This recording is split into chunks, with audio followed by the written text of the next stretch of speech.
வணக்கம் நண்பர்களே, நான் உங்க சரவணன். இன்னைக்கு நம்ம வீடியோல பேச போறது இரண்டு பெரிய விஷயங்கள்.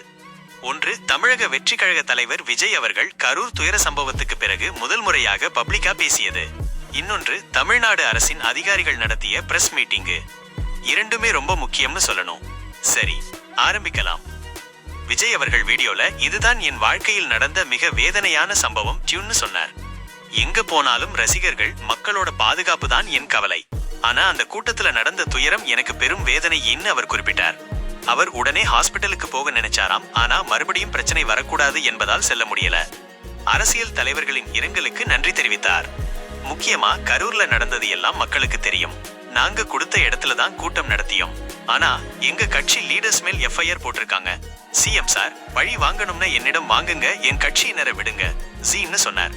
கடைசியில என் அரசியல் பயணம் இன்னும் வலிமையா தொடரும் இன்னு வலியுறுத்தினார். அரசு அதிகாரிகள் அளித்த விளக்கம். அதிகாரிகள் சொன்னது, கரூர்ல நடந்த கூட்டத்துக்காக 7 இடங்கள் பரிசீலிக்கப்பட்டது. அதிலிருந்து தேர்வு ஆன இடமே மீட்டிங் நடந்தது. அதே இடத்துல சில நாட்களுக்கு முன்னாடி எடப்பாடி பழனிசாமி அவர்களும் கூட்டம் நடத்தியிருந்தார். கட்சி கொடுத்த கடிதம் 10,000 பேர் வருவாங்கன்னு. ஆனா வந்தது 20,000 பேர். சாதாரணமா 50 பேருக்கு ஒரு போலீஸ் கொடுப்பாங்க. ஆனா இங்க 20 பேருக்கு ஒரு போலீஸ் வச்சிருந்தாங்க. Power cut ஆனதா?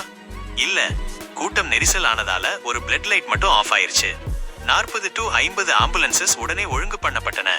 220 டாக்டர்ஸ், 165 நர்சஸ், கூடுதலா இருந்த 16 ஃபோரன்சிக் டாக்டர்ஸும் உடனே சேவைக்கு வந்தாங்க.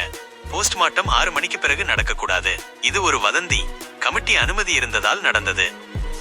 டிவிக்கு இது பெரிய சதி, சிபிஐ விசாரணை வேணும்னு வலியுறுத்தினாங்க. கவர்மெண்ட் ஓய்வு பெற்ற ஜட்ஜ் அருணா ஜெகதீசன் தலைமையில் கமிட்டி அமைத்திருக்காங்க. என்டிஏ மத்திய அளவிலேயே கமிட்டி வந்திருக்குது. திருமாவளவன் பிஜேபி மட்டும் இல்ல, காங்கிரசும் கமிட்டி அனுப்பணும்னு கூறினார். சமூக ஊடகத்துல உடனே ஒரு பக்கம் மட்டும் நம்புற பழக்கம் நம்மளிடமா இருக்கு. ஆனா பெரியார் சொன்ன மாதிரி எல்லாத்தையும் கேள்வி கேளுங்க, எல்லாரோட பக்கம் கேளுங்க, பிறகு உண்மை என்னன்னு நீங்களே தீர்மானிக்கலாம். இப்படி பெரிய துயர சம்பவங்களில் அவசரம் இல்லாம ஃபேக்ட்ஸை காத்திருக்கணும்.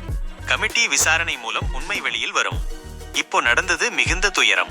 ஆனா அதிலிருந்து பாடம் கற்றுக்கிட்டு இனி இப்படி சம்பவம் நடக்காத மாதிரி அரசு, கட்சிகள், அதிகாரிகள் எல்லாரும் கவனிக்கணும். மக்களாக நம்ம பங்கு தெரிஞ்சுக்கோங்க, அவசரம் இல்லாம சிந்திங்க. சோ கைஸ், இதுதான் இன்று நம்ம வீடியோல முக்கியமான அப்டேட். உங்க கருத்துக்களை கமெண்ட்ல சொல்லுங்க, லைக் பண்ணுங்க, ஷேர் பண்ணுங்க அண்ட் சப்ஸ்கிரைப் பண்ணாம இருக்காதீங்க.